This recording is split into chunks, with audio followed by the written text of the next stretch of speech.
环看世界，来看美国总统大选，川普来当选。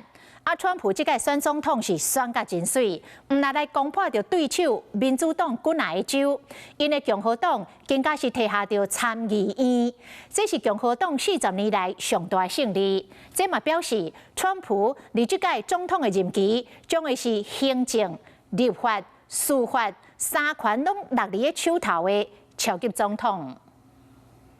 Please welcome President-elect Donald J. Trump. 美国前总统川普伫2024年大选拼赢，确定过做总统。Look what happened! Is this crazy? 川普这摆攻破民主党的地盘，连美国东南边甲西南边的州拢讲落来，因讲是40年来共和党上大红色的浪潮，而且唔拿伫选前的版图尔。America has given us an unprecedented and powerful mandate. 一股强力授权导致2024的胜选意义之重大，因为共和党唔拿摕到总统，佮摕下参议院，再加上大法官内底有3人是川普顶一个任期提名的，所以讲川普应讲是行政、立法、司法三权拢落在手，形成超级总统。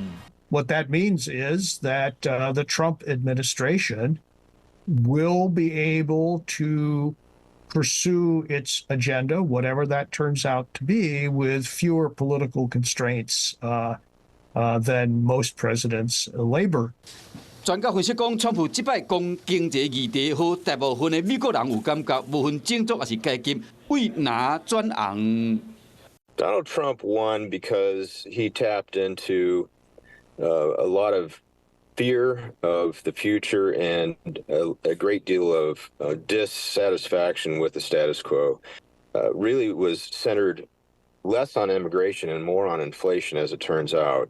The 47th. 为川普胜选之夜，各地支持者欢喜画面来看，会当发现讲，除了平常时看会到的中高年龄的支持者，部分的地区冇大学生伫庆祝，这显示讲川普伫即摆的选举有得到真侪少年人的选票。Hello， 我是林明瑞，想要抢先掌握最及时的新闻资讯吗？赶快订阅、按赞、开启小铃铛，锁定我们华视新闻的 YouTube 频道。